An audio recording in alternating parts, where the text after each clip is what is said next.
You wanted the best. You've got the best podcast. The hottest podcast in the world. The Chris Voss Show, the preeminent podcast with guests so smart you may experience serious brain bleed. The CEOs, authors, thought leaders, visionaries, and motivators. Get ready. Strap yourself in. Keep your hands, arms, and legs inside the vehicle at all times, because you're about to go on a monster education roller coaster with your brain. Now, here's your host, Chris Voss. Hi, folks. Voss here from thechrisvossshow.com. There you go. And there are latest things that makes it official. Welcome to the big show, ladies and gentlemen. For 16 years and over 2,200 episodes, we bring in the Chris Voss Show, the CEOs, the billionaires, the White House presidential advisors, Pulitzer Prize winners, all the smartest people on the show to share with you journeys of life, their inspirations, some of the cathartic moments they've been through, what they learned from, and the great blueprints they can share with you about life and what you can learn from them, as always. That's why I love people on this show. I learn from everybody that comes on this show. I learn all sorts of different new things, new ways of looking at things. Inspires me in so many ways. As always, refer the show to your family, friends, and relatives. Go to goodreads.com/Chris Voss, linkedin.com/Chris Voss, Chris Voss 1, the TikTokity, and Chris Voss, Facebook.com. Today we have an amazing young man on the show. We're going to be talking about his insights, his experience, some of the things that drove him through life. Geordy Murphy is the founder and president of Phobesoft.com. He's a recognized leader in the restaurant and hospitality industries with over 30,000 years of experience. His career, boy, he really is young. His career spans concept development, executive leadership, and corporate chef roles, leaving a legacy in some of the nation's most celebrated dining establishments. From launching the iconic Plaza Club in Honolulu to running operations for Wolfgang Puck's Postrio, he has he's brought vision and profitability to high-profile restaurants. His own venture, Geordy's Restaurant, was recognized by Esquire as one of the 10 best new restaurants in America. He's also the author of Opening a Restaurant from Inception to Reception, offering a masterclass in building thriving restaurants. Welcome to the show. How are you, sir? I'm doing great, Chris. Thank you for having me. There you go. Thanks for coming. We certainly appreciate it. Give us your .coms. Where do you want people to find you on the interwebs? At Phobesoft.com, Fobesoft.com, and it's GEO at Phobesoft.com, and GEO at Cypress, CYPRESS, hospitalitygroup.com. There you go. And you put out your book in October 2015, Opening a Restaurant from Inception to Reception. Do we want to do any plugs for the book? Well, I mean, it's still out there. Mainly people that get it these days get it via tablet or something of that nature. It's not on audiobooks, but I'm thinking about redoing it, updating it a little bit. But yeah, it's still out there. There you go. Checklist to help you go through every step of the project and keep you tracked. So give us a 30,000 overview of what you're working on today. I believe it's Phobesoft? Phobesoft, yes. Mm-hmm. Well, just to give you some context here, grew up in Florida, school in Colorado, ended up in San Francisco, opened the Plaza Club in Honolulu, Hawaii, ended up in San Francisco, where I owned and operated restaurants for about 18, 19 years. Mm-hmm. Worked for the Kimpton Group, where I did Colettos for them. Postrio, 3 years with Wolfgang Puck. Then I did Geordy's, like you mentioned, top 10 best new restaurants in the country by Esquire, Food and Wine, Bon Appetit, and all the publications. I started a group of Asian noodle restaurants with a partner. We had 6 locations in San Francisco, and I needed a way to figure out how the restaurants were doing on a daily basis, because I'd get up in the morning and it's like, where do I go? I've got 6 different locations throughout the Bay Area. Mm-hmm. So I came up with this plan to date myself a little bit. I would go around and I'd load a program on the computers of all the restaurants, the 6 of them. And at the end of the day, they would enter the sales, front of house, back of the house labor, and whatever they spent that day. They would take that report and fax it to me. So when I got up in the morning, I knew what was happening in the restaurants, and I'd visit the one that maybe had issues or what have you. Mm-hmm. Fast forward, sold that the Long Life back to our Taiwanese partners, moved back to Florida, where I grew up, to raise our kids. Mm-hmm. and I started a company called Cypress Hospitality Group, still in existence today. Wow. We're one of the premier headhunters for the hospitality industry. We place chefs, managers, all salaried positions in the hospitality industry. So that's where, and I have a couple of recruiters, one main recruiter, my partner, and she handles most of, the work orders come in and she handles it. So it basically runs itself.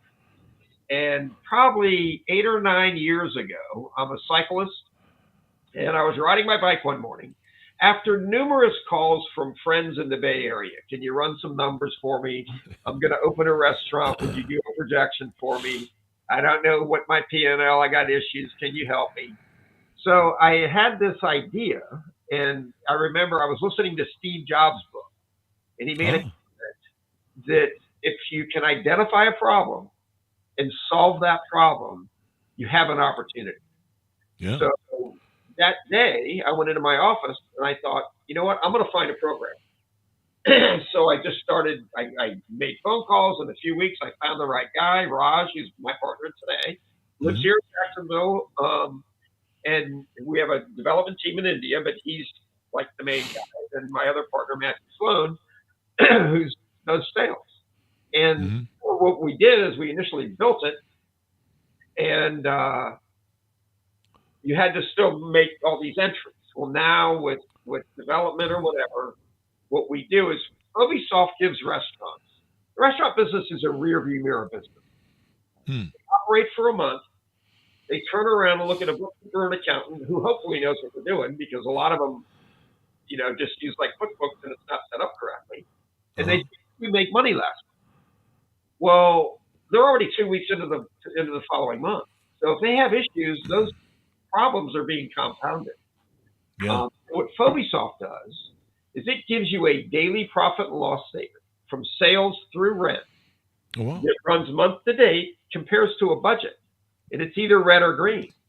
So as you're going along with your budget and your profit and loss statement day by day by day as the month's building, if it turns red, it's like, oh my gosh, my liquor cost is high, or, my china glass and silver is out of whack. So it gives them an opportunity to fix these issues before the month's over. Yeah. So they manage to the bottom line. Yeah. Because how you start bleeding out, you don't want to catch something too late. If you start, doing what I call bleeding out, something is, not working right. Something is not, you're bleeding, like you said. You got your liquor costs is out of control or something like that, and so it can really affect you. And then by the time you catch it, sometimes, you can be quite in a loss position if you're not on top of it. Yeah, well, that's the business though too, because it's a business of pennies. I saw two situations in the last probably 3 or 4 months. There's a chef named Evan Funke. He's probably one of the hottest chefs in the country right now. He owns a restaurant in Los Angeles called Felix, and then he has 2 or 3 other in the concepts called Mother Wolf. There's one I think in Vegas. There's one in Miami. His very first restaurant, they spent $3.5 million and went out of business. And the interview, this was on Netflix on Master Chefs or whatever. And the comment was, well, what happened? And he says, I had no idea about the financials. I was a chef and I got in there and I didn't know what was going on. And the other situation was Jose Andres, who's one of the top chefs in the world. He's got 40 plus restaurants. He was on a podcast and they asked him, what's the most important thing that a person that's going to get in the restaurant business or, a restaurateur can do? And he said, learn the financials. Yeah. Before recipes, before setting it up, before doing all this stuff, if you don't know the financials, you're behind the 8 ball. Yeah. And we have a client that said, not only did you make my restaurant more profitable, you turned my manager into an operator. And that's what we do. That's what Phobisoft does. It opens their eyes to what's going on in the industry, or in their 4 walls, basically. And it works for just about any restaurant. Is that correct? Pretty much anything. I mean, if you're a group of restaurants, we have a version that we call the Boss View. So you can line 4 or 5 restaurants up all on one URL. And as you look at it, you can compare them across the board. We've got some restaurants are doing $10-12 million. Other ones are doing 800,000 or 900,000. Oh, wow. Because what we've done is we've broke it out into 4 different categories. And what we say is we take little bites. So if you have your sales, and then you have your cost of goods, your labor, your controllables, and your non-controllables. So in your controllables category, a lot of people that just use QuickBooks, by the way, we push to QuickBooks too, but some people that use QuickBooks will put all this information in from your controllables into one category called supplies. We have a client 2 months ago, and their supplies category last year had $360,000 in it. And the restaurant did $1.5 million. That's 20%. And where do you know where that $360,000 went at the end of the year? It's in one category. So what we do in the controllables is we break it out into your china, glass, and silver, your restaurant supplies, kitchen supplies, linen and laundry, and it's all you have a budget for each category. And if you look at it from the business standpoint, say you have a restaurant that's making 10% profit. And if we can find a point in your control, in your cost of goods, we can find a point in your labor, we can find a point in your controllables and a point in your non-controllables. We've added 4 points to the 10% profit. Now they're making 14% profit instead of the 10% profit. That's a 40% increase, which is huge. Can we do that every time? Not necessarily. But we have a group of restaurants that they were making 17-18% profit, and we got them to 21-22% profit. But it's paying attention to it, and it's running it like a business. Excuse me. Yeah. Cold here. Yeah.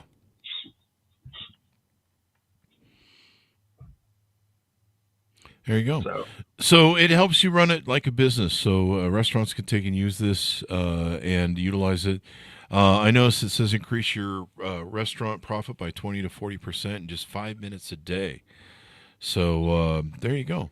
Well, it used to take a little bit more, but now with technology, we've got this to where there's basically 3 entry points. We integrate with the point of sale system. So we're bringing the food, beer, wine, liquor, merchandise sales into the sales category.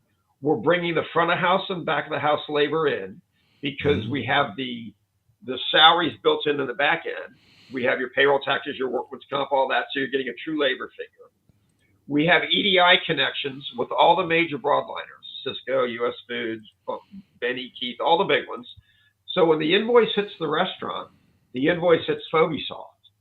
And we built a piece of AI that maps the invoice to the proper cell in PhobeSoft. 97% accurate. Once we map it one time, it hits it every single time. And then if it's say your fish guy and he writes 10 pounds of ahi tuna at $12 a pound on a napkin, you can take a picture of that napkin with the app on the phone. It goes to the cloud and parses to the cell.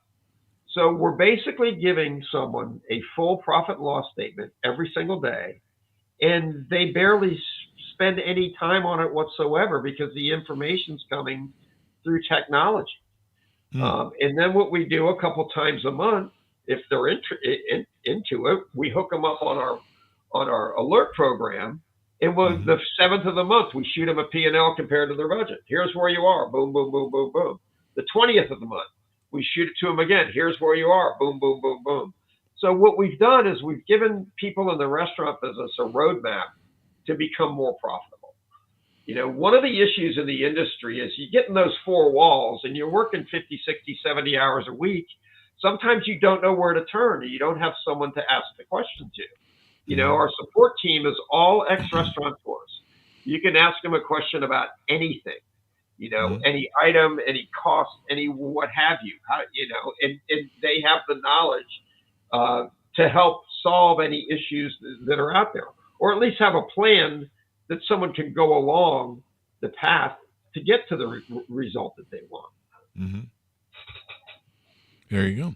And so you guys have been doing this for how long now? Well, I've had Phobie for like 8 or 9 years, but the reality, the real piece of it's about 2.5 years old to where we've gotten it, with the integrations, et cetera, to where it works the way that it does. Nice. So we've got hundreds of restaurants on it right now. We've got a white label deal with Cisco Foods. Their version is called Proactive P and L. So we do a lot of business with some of their customers. Yeah. There you go. Cruising along. And so tell us about how you grew up and what were some of your experiences. How'd you get into being a restaurateur? What was some of your motivations there? Well, I mean, I needed a job to out of high school or in high school to before I went to college, and I started working at a French restaurant here in Jacksonville Beach, Florida. I live in a place called Ponte Vedra Beach, and it was very cool because it was tableside cooking, French restaurant with, wines that today are just ridiculously expensive. Yeah. So I went to school, came home to get my job. I thought I could get the same job because we did very well there. And the guy that I had worked for went to work for Club Corporations of America. So I went to see him downtown at the University Club here, and he said, I can't give someone a summer job, but would you go to Hawaii and help these people open a restaurant? Well, growing up in North Florida, surfing, and having an opportunity to move to the North Shore for a couple of years and surf the North Shore, it was like, sure, I can do that. Yeah. So I went to Honolulu, lived on the North Shore for 2 years, and opened the Plaza Club, and figured out through Club Corp that you couldn't go any further with them without a college degree at the time. So I went back to school in Colorado. Happened to be the winter time. Shocking.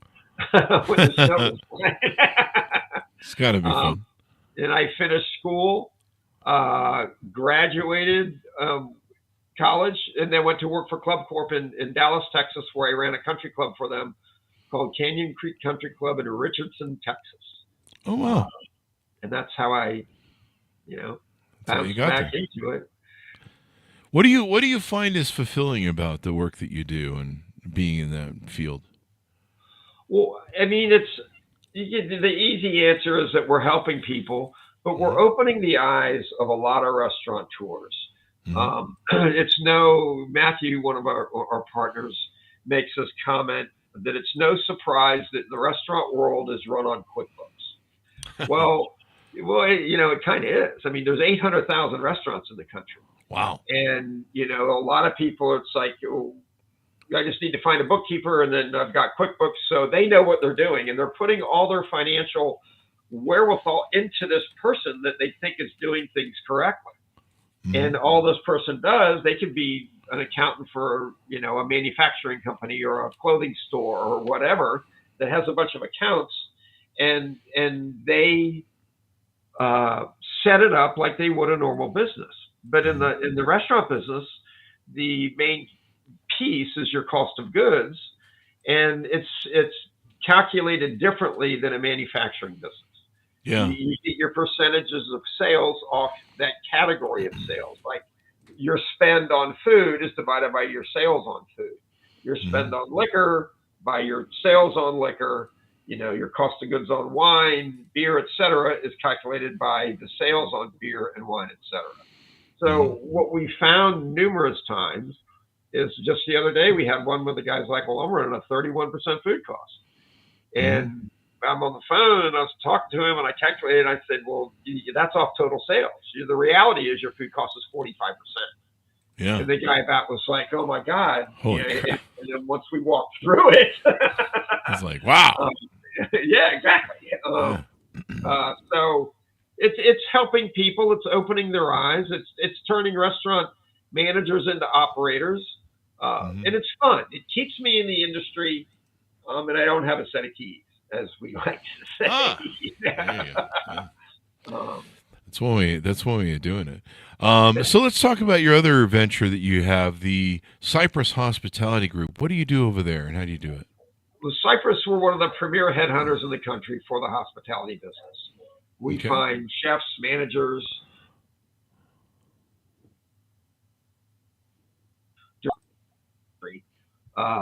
we're headhunters for. We've been doing that for 22 years, Mm-hmm. and we're pretty good at it because everybody, and say here again, they're all from the industry.